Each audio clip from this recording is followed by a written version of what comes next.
ជំរាបសួរបងប្អូនទាំងអស់គ្នាថ្ងៃនេះគឺជាថ្ងៃទី13ខែ5ឆ្នាំ2026សម្រាប់តម្លៃហាងឆេមៀនៅលើទីផ្សារអន្តរជាតិដែលខ្ញុំចូលទៅមើលព្រឹកនេះមានការធ្លាក់ចុះបន្តិចរីឯតម្លៃហាងឆេមប្រាក់ពុំមានការប្រែប្រួលនោះទេបើយើងប្រៀបធៀបទៅនឹងតម្លៃហាងឆេមៀនឹងប្រាក់កាលពីព្រឹកម្សិលមិញសម្រាប់បងប្អូនដែលពុំទាន់បានចុចជាវឬក៏ចុច Subscribe នៅលើ Channel YouTube របស់ខ្ញុំសូមបងប្អូនជួយចុចជាវក៏ដូចជាចុច Subscribe នៅលើ Channel YouTube របស់ខ្ញុំដើម្បីទទួលបាននៅព័ត៌មានស្ដីពីតម្លៃហាងឆេមៀនិងប្រាក់ដែលខ្ញុំធ្វើការផុសជាប្រចាំថ្ងៃសម្រាប់តម្លៃហាងឆេមៀនៅព្រឹកថ្ងៃទី13ខែ5ឆ្នាំ2026នេះមានដូចតទៅ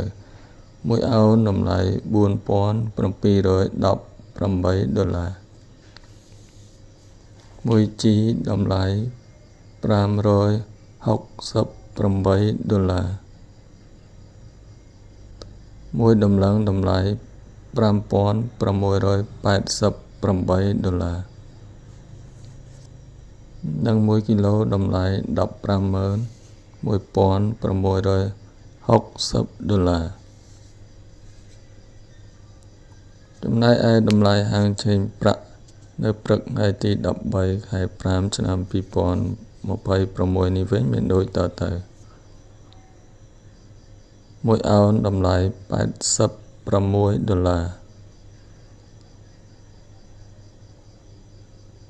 1ជីតម្លៃ$10 1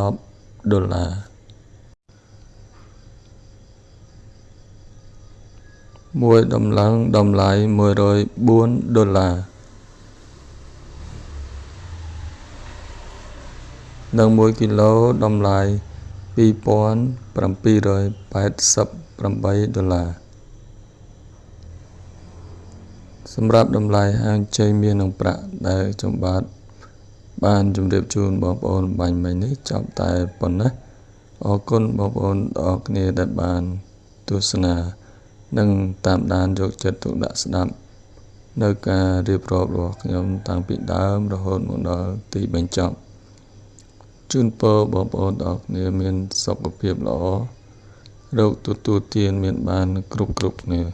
សូមអរគុណសូមជម្រាបលា